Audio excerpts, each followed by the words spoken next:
pagi-pagi pergi sarapan ke Sangrila supaya hemat sekalian makan siang saja. Seneng sekali yang kasih sambutan banyak jumlahnya. Jadinya nikmat karena tugas kami sebentar saja.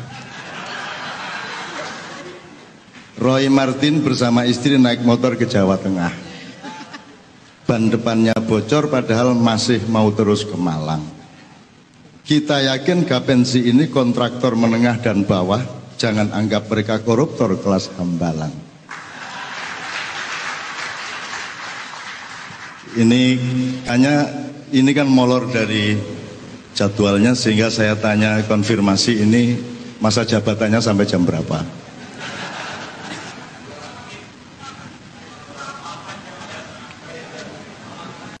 Oke, Bapak sekalian, saya akan memulai dengan, karena ini halal bihalal, saya ingin mengemukakan beberapa hal mengenai halal bihalal supaya kita ingat bersama bahwa halal bihalal itu hanya ada di Indonesia. Di Arab tidak ada, di Timur Tengah tidak ada, di Pakistan tidak ada, di mana-mana tidak ada. Itu karyanya Bung Karno. Jadi pokoknya kalau di Arab itu ya Idul Fitri sudah selesai. Sholat sudah selesai, setelah itu nonton film porno lagi. Kalau di Indonesia ono kupatan, ono macam-macam lah. Kita masih menerjemahkan hari raya itu ibarat Idul Fitri itu ibarat puasanya itu benih padi, Idul Fitrinya itu padi. Kemudian kita masak menjadi halal bihalal, berhari raya itu nasinya, kira-kira seperti itu. Ini halal bihalal bahasa Arab per kata, tapi kalau digabung menjadi bukan bahasa Arab. Jadi ini betul-betul orang Arab bingung nih. Termasuk malaikat Jibril waktu datang pertama ke Indonesia, opo kira? Kok ana halal bihalal ini? Halal memang bahasa Arab, bi juga bahasa Arab, artinya dengan. Tapi kalau digabung halal bihalal, idiomatik seperti itu tidak ada di dalam bahasa Arab. Tapi maksudnya jelas lah. Pokoknya dengan kita berhari raya, berhalal bihalal, sawalan seperti ini, kita mencoba ridho dan ridho satu sama lain, saling memaafkan. Kata-kata mohon maaf lahir batin juga hanya ada di Indonesia. Itu juga lucu. Mohon maaf. Mosok mohon maaf lahir tok, mosok mohon maaf batin tok, kan yo gak iso. Nek mohon maaf ya mesti lahir karo batin sekaligus. Jadi mohon maaf wis cukup jane. Tapi wong Indonesia lak seneng bojo akeh, dadi mohon maaf ditambah lahir karo batin kan gitu. Masih tutup bojo tapi yang duwe simpenan akeh, terutama nek wis gajine meningkat. Bapak-bapak sekalian, di dalam Islam yang kita kenal sebenarnya ridho birridho. Itu pun sebenarnya idiomatik yang paling ada di dalam Al-Quran itu radiyatan mardiyah. Jadi Anda sama Allah kan tiap hari mencari ridho, tapi sebenarnya Tuhan tuh tidak repot-repot amat kasih ridho, jadi mudah cari ridhonya Allah tuh gampang. Saya asal berbuat benar ya dapat ridho. Yang susah itu Anda ridho sama Tuhan. Yang susah itu kalau kerjaan kita membuat pusing, terus kita tidak bisa terima keadaan ini. Padahal keadaan itu sudah terlanjur terjadi, dan kalau hal sudah terlanjur terjadi, berarti dia ada 4 kemungkinan.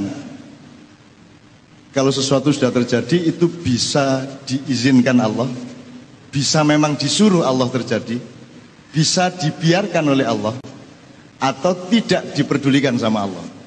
Nah, mudah-mudahan Anda semua ini seluruh pekerjaan, bukan borongan Pak ya, pekerjaan apa tadi?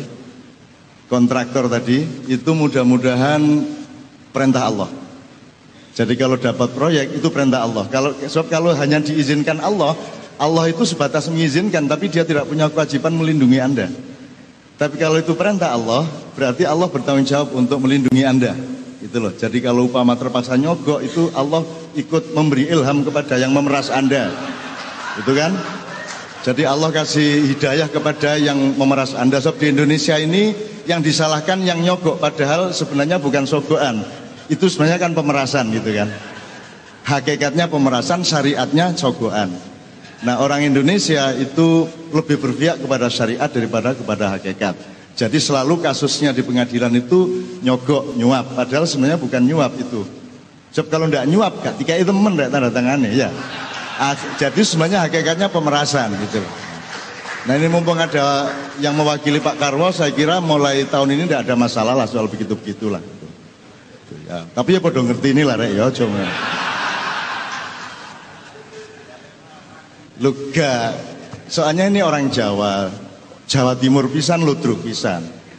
Jawa tok wis nganyelno, Jawa Timur pisan, ludrukan pisan wis nganyelno pol wis. Mulane Gus Dur iku sampai saiki karo Gusti Allah gak diurus, dijarno ae wis. Wis sakarepmu Dur kon mlebu swarga mlebu sakarep-karepmu wis. Gimana angel-angel Dur wis. Aku ngelu aku ndolek regulasi awakmu iki angel iki. Jadi akhirnya Gus Dur merdeka dia kemana-mana sampai akhirnya dia sering ke Laut Selatan untuk berdakwah di sana dan alhamdulillah Nyai Roro Kidul sudah berhasil dibikin berjilbab oleh Gus Dur. Amin ya rabbal alamin. Ini saya serius ini. Waktunya banyak ini. Sing ngarani bebek sopo ya. Soalnya ini orang Jawa, Pak. Orang Jawa itu ya orang Indonesia lah, orang Nusantara lah. Iya belum tentu ya, tidak belum tentu tidak. Meskipun sudah aturan baku itu masih bisa bolong, masih bisa bocor. Karena ya apa ya, wong proklamasi ini bocor. Dari semua kalimat reformasi, proklamasinya Bung Karno itu, yang terpenting tuh kata-kata DLL-nya itu loh Pak. Dan lain-lainnya itu yang berlaku.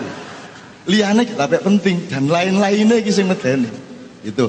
Jadi pada suatu hari pasukan Islamnya Rasulullah itu kan menang perang di Mekah. Ini puncak dari perjuangan 23 tahunnya Rasulullah. Setelah menang perang, ini yang namanya kalau sekarang disebut Valentine Day. Di dalam Islam disebut Yaumul Marhamah. Yaumul Marhamah itu hari kasih sayang. Kalau Yaumul Malhamah pakai L, yang Bapak tadi mengatakan awas nek pemborong ojo sampai jadi pembohong Bapak ya. Nek Yaumul Malhamah, lahmun itu artinya panganan. Nek Yaumul Malhamah berarti kon dipangan kon, gak dipangan kon yo, matek kon yo. Nek gak saene gak tak tanda tangani kon yo. Itu namanya Yaumul Malhamah.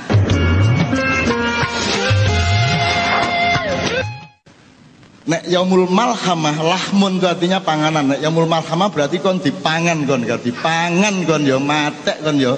Nek gak saene gak tak tanda tangani kon yo. Itu namanya Yaumul Malhamah. Tapi kalau L-nya diganti R berarti hari kasih sayang.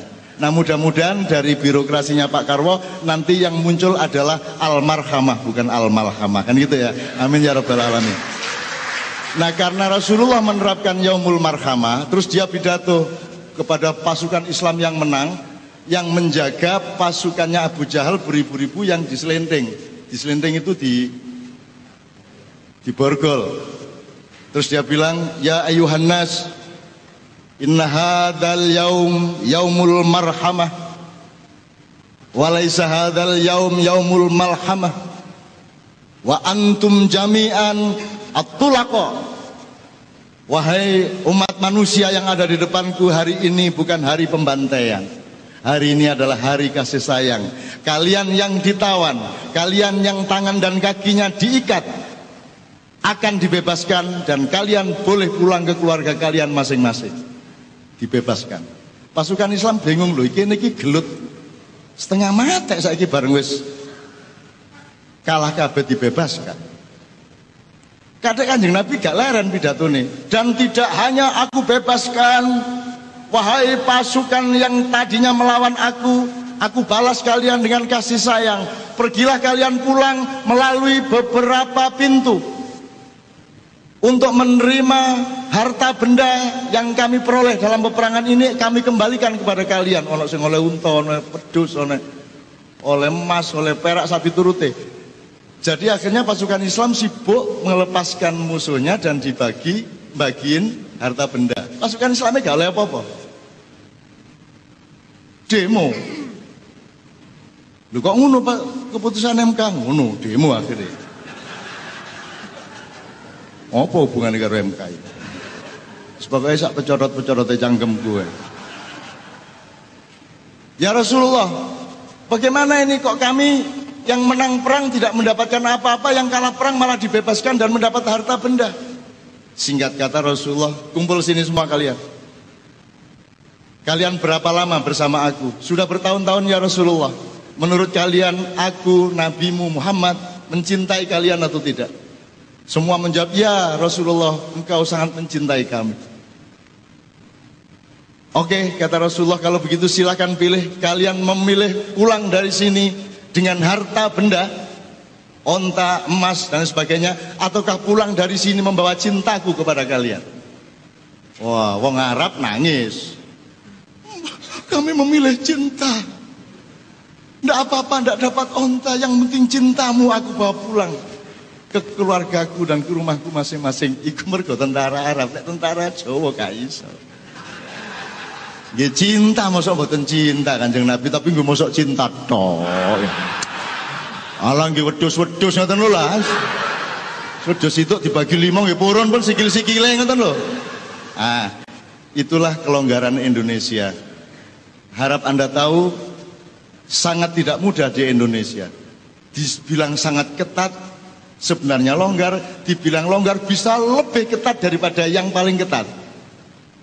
Karena tergantung itu tadi. Tetapi jangan lupa, di sini sangat mudah berbuat buruk, tapi juga di sini sangat mudah berbuat baik. Acara seperti ini di Korea enggak bisa, di Jepang enggak bisa. Pengajian, siapa yang bikin pengajian di Kuala Lumpur, tangkep polisi sampean. Nek ndek kene masih ndek dalan Pak ditutup, ndek doli kula niki ping pira nang doli tutup. Gak ono masalah. Sampai jam 3 esuk gak ono masalah Indonesia. Di luar negeri po, masih di Malaysia, di Amerika, di Eropa, nggak pengajian 9:30 ditangkap polisi. Soalnya suaranya ganggu tonggo sapi turun, dek kene gak masalah Pak, gak masalah. Duwe bojo dideledoli biyen wis gak masalah kok. Sore diterno isuk disusul lah kan, gak masalah. Jadi begitu longgarnya Indonesia, tapi teman-teman Gapensi jangan lupa begitu longgarnya di Indonesia juga untuk berbuat baik. Jadi peluang berbuat buruk sangat mudah, sangat longgar, tapi peluang berbuat baik juga sangat banyak. Kayak saya ini, hidup saya kan merdeka, gawe pengajian wis 22 tahun di Jombang, gak tahu izin. Polisi teko tak uring-uring lah apa kata-kata ini, melok jamaah kene, gue akhirnya.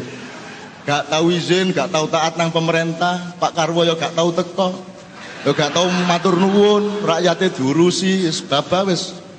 Menene tak tagih di akhirat, ngono. Pak Rod gurun swarga, sampean kudu ndek kene kula sinten mriko, ngono aku. Wong kula ngurusi Jawa Timur gak dibayari, sampean dibayari larang niku sampean. Sampean ndek mriki man kula teng mriko. Terus Pak Karwan jawab, "Ojo ndek kene cak gak ono kancane." Ngoten tak nggih pun teng mriki bareng-bareng melok Gus Dur gak karu-karuan ndek endi kemang swarga tan neraka gak jelas. Sampean kula dongakno masuk swarga, tapi sampean ojo ati optimis mlebu swarga sebab engko gak tega lho sampean. Mlebu swarga kok sepi ngene lho. Gak ono sapa-sapa ngene, ono musik nek selawatan tok. Jazz gak ono, dangdut gak ono. Bareng buka cendela, wah dangdutan kabeh ndek neraka iki. Wah, enak akhirnya malaikat kula melok mriko mawon pun wis. Iyalah. Oke, saya ini sekedar nyicil bahwa halal bihalal itu alhamdulillah mudah-mudahan ini membuat kita itu disayang Allah lebih daripada sayang kepada orang Arab. Tapi di sana kebudayaan agama tidak dibudayakan. Mereka hanya kenal sholat 5 waktu sampai haji itu tok. Mereka tidak kenal bagaimana sholat itu diterjemahkan secara sosial, tidak kenal bagaimana puasa itu diterjemahkan.